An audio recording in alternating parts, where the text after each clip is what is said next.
அனைவருக்கும் வணக்கம். நான் எஸ். ராமகிருஷ்ணன் அவர்களோட தேசாந்திரி புத்தகத்த படிச்சுட்ருக்கேன். அதில ஒரு குறிப்பிட்ட சாப்டர் என்ன ரொம்ப கவர்ந்துச்சு. அதுதான் உங்களுக்கு இன்னைக்கு படிச்சு காமிக்கலான்னு இருக்கேன். சாப்டர் 18. தலைப்பு கூவாகத்தின் பௌர்ணமி. 2 வருடங்களுக்கு முன் சித்ரா பௌர்ணமியை ஒட்டி கூவாகத்தில் நடைபெறும் அரவாணிகளின் விழாவைக் காணச் சென்றிருந்தேன். சென்னையிலிருந்து விழுப்புரம் பேருந்தில் ஏறும்போதே அந்த விழாவுக்கான அறிகுறிகள் தென்படத் தொடங்கின. என் பேருந்தில் சகோதரிகள் போல ஒரே நிறத்தில் சுடிதார் அணிந்த 2 பெண்கள் அமர்ந்திருந்தார்கள். அழுத்தமான உதட்டுச்சாயம் பூசியிருந்தார்கள்.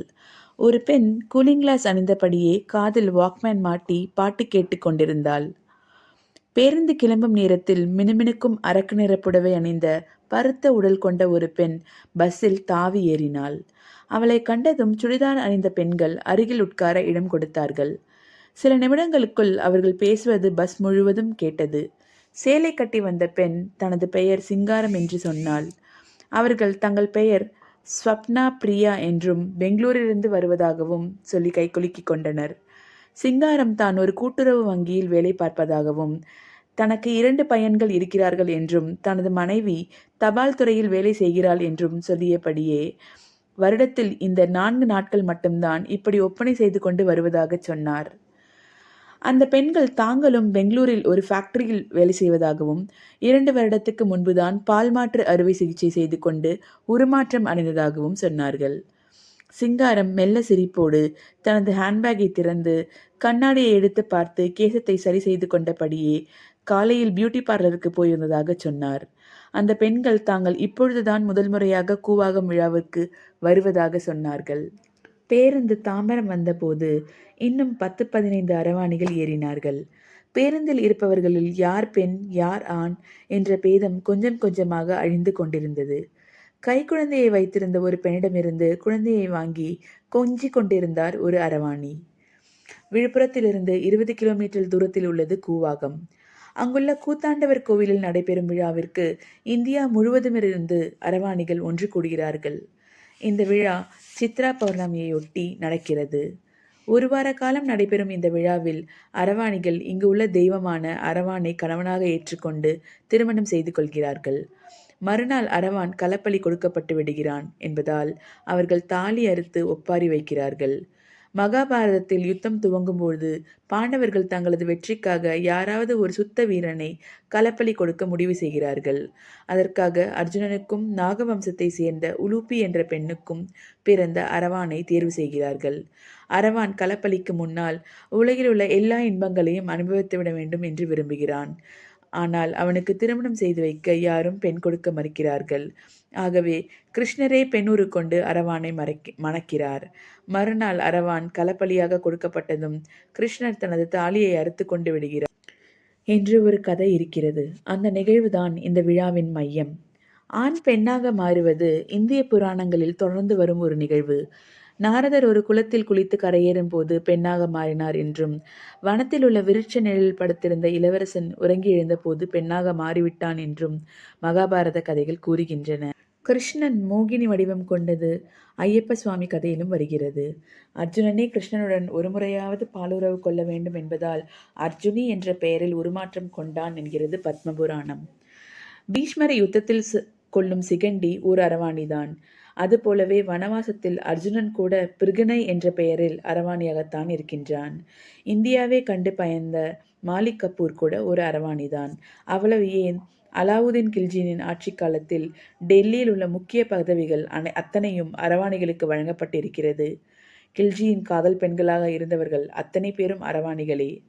பால் அடையாளம் பிறப்பில் ஏற்படுகிறது என்ற போதும் அந்த உணர்வும் பழக்க வழக்கங்களும் குடும்பங்களால் தான் ஏற்படுத்தப்படுகின்றன. அதிலும் கலாசார கட்டுப்பாடுகள் பெண் ஆண் என்ற பாகுபாட்டை முன்வைத்து ஓர் அதிகார வரம்பை உருவாக்குகின்றன. ஆகவே ஆண் பெண் என்பது பால் அடையாளம் என்பதை தாண்டிய உடலரசியல் கொண்டது. விழுப்புரத்தில் போய் இறங்கிய போது நகரமெங்கும் ஆயிரக்கணக்கில் அரவாணிகள் திடீரென அரேபிய கேளிக்கை அரங்குக்குள் நுழைந்து விட்டது போல் இருந்தது. உள்ளூர்வாசிகள் பலரும் அரவாணிகளுடன் சகஜமாக நின்று பேசிக் கொண்டிருந்தார்கள். தங்கும் விடுதிகள், உணவகங்கள், பேருந்து நிறுத்தம் என எங்கும் அரவாணிகளின் சிரிப்பு சத்தம். இதுவரை நான் கண்டிருந்த விழாக்களில் இருந்து முற்றிலும் வேறுபட்டிருந்தது கூவாகம்.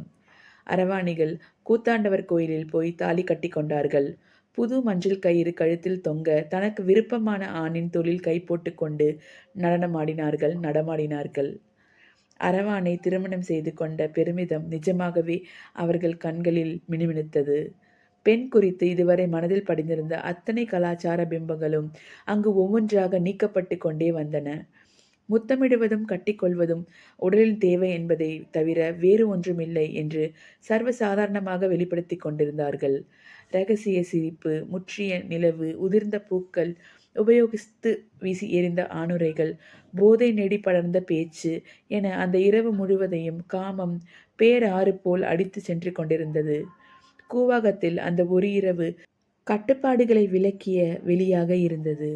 இருட்டில் கையில் இருந்த கோலை தவறவிட்ட குருடன் தடவி திருவதைப் போல ஊரெங்கும் காமம் தட்டழிந்து கொண்டிருந்தது.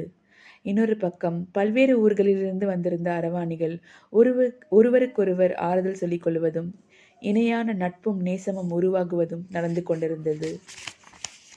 மறுநாள் காலை அரவான் களப்பலி கொடுக்கப்படுகிறான். அரவாணிகள் தங்களது தாலியை அறுத்துக்கொண்டு அழுகிறார்கள். அது ஒரு புராண சம்பவம் என்பதை மீறி அவர்களின் அழுகையில் இருந்த நிஜம் முகத்தில் அறைகிறது.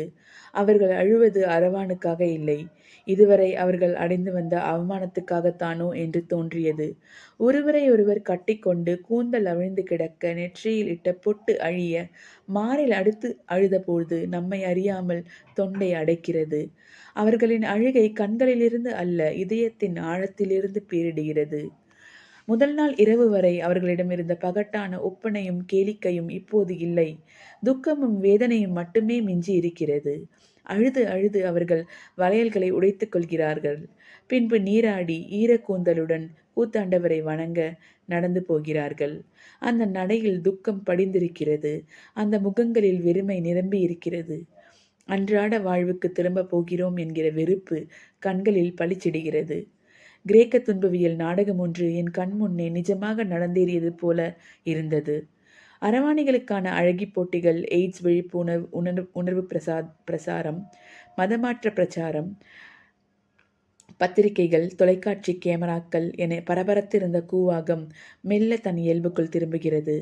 1,00,000 பேருக்கு மேலே வந்திருக்கக்கூடும் என்கிறார்கள்.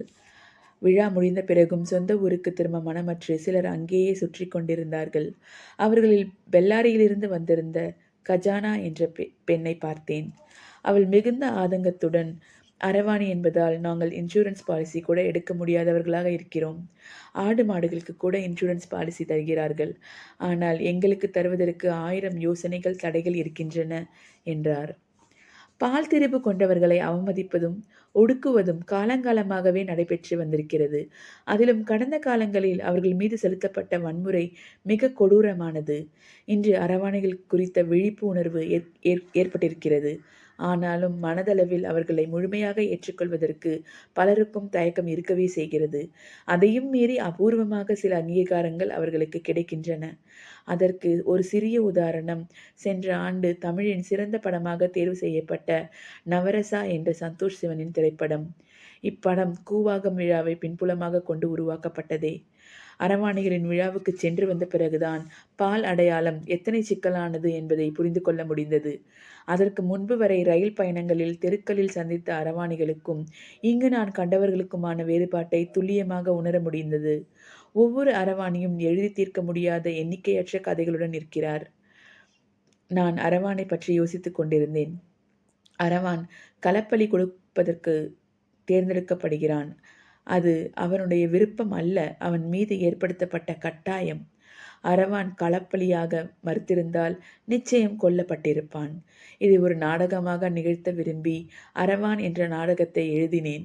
அந்த தனிநபர் நாடகம் கருணா பிரசாத்தால் சென்னையிலும் மற்ற நகரங்களிலும் பலமுறை சிறப்பாக மேடையேற்றப்பட்டது. கூவாகத்தில் நடைபெறும் அரவாணிகளின் விழா ஒரு கேளிக்கை மட்டுமல்ல, சமூகம் தரமறுத்து ஒடுக்கி வைத்த அங்கீகாரத்தை தாங்களே அடைந்து கொள்ளும் ஒரு பொது நிகழ்வு. உடலின் மீது செயல்படும் வன்முறையிலிருந்து விடுபடும் சுதந்திரம்.